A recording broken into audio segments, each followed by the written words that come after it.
My job was to make lies look beautiful. For 17 years, I was the most trusted voice in the nation, weaving stories that painted a tyrant as a savior.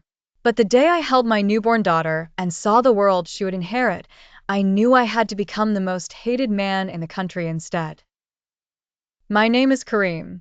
For nearly 2 decades, I was the lead news anchor for the National Voice, the sole television station in the Republic of Al-Shams. My face was a symbol of stability, my voice a soothing balm of certainty. I reported on the great leader's boundless generosity, his visionary projects, and the external enemies who were always to blame for our shortages and struggles.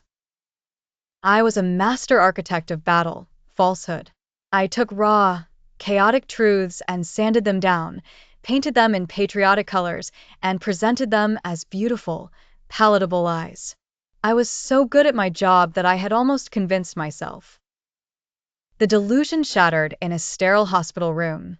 I held my daughter, Lena, in my arms for the first time. Her eyes, wide and impossibly pure, seemed to see straight through me. In that profound silence, a terrifying question echoed in my soul.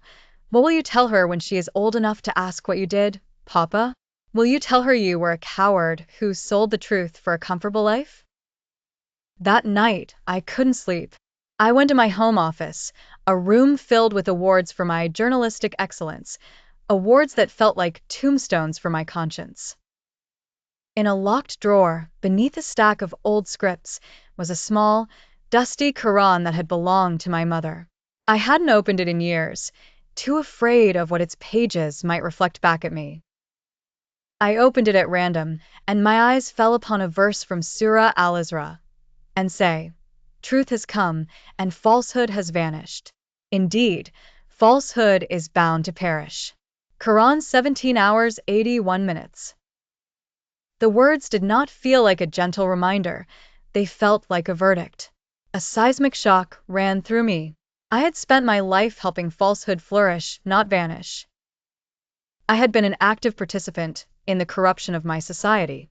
The great leader's regime was a palace built on sand, and I was the one who told everyone the sand was solid marble.